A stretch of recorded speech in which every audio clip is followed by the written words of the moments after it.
This week's movies: Augustine, Frances Ha, and Star Trek Into Darkness. Captain on the bridge!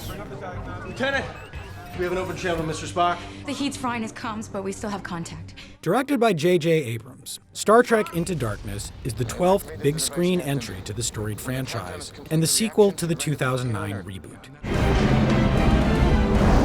In his review, A.O. Scott writes, "While the crew in the original television series found its way into plenty of fights, the show itself always tried to stay true to the ideals of peaceful intergalactic ethnography. You get a bit of that in the beginning of this film, and the cast continues to pay sharp and playful tribute to their predecessors. Ears burning?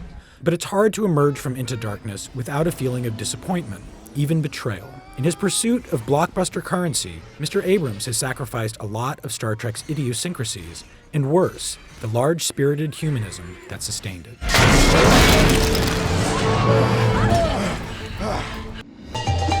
We are going to take over the world.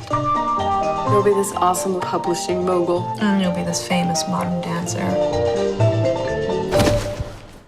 Frances Ha is directed by Noah Baumbach from a screenplay he wrote with Greta Gerwig, who also plays the title role. In his review, A.O. Scott writes, "The film is entirely caught up in the individuality of its heroine, who is viewed with affectionate detachment. Frances's circumstances often seem to be at war with her sense of entitlement, the idea that her specialness makes her immune to failure.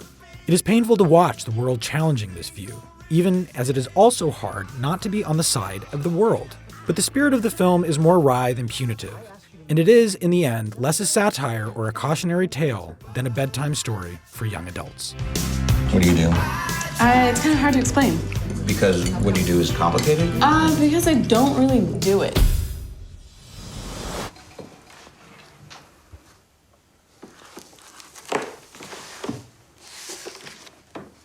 Augustine is about the 19th century French neurologist Jean-Martin Charcot and his treatment of an illiterate housemaid. Ça parle pas trop d'amour, le livre. Qu'est-ce que tu connais l'amour, toi? Plein de choses. In his review, A.O. Scott writes, "The film is not a neatly moralized fable of a predator and his victim. Rather, it is what might be called a melodrama of transference, one of a number of recent films exploring the treacherous dynamic between a fallible therapist and a disturbed patient.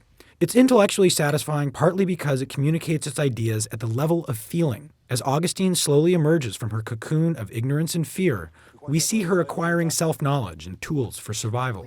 And in the process, our pity turns to awe." J'ai pas besoin de vous, je peux très bien me débrouiller toute seule. Pour ça, il faudrait que tu saches au moins lire et écrire. Même pour être bonne, faut savoir ça.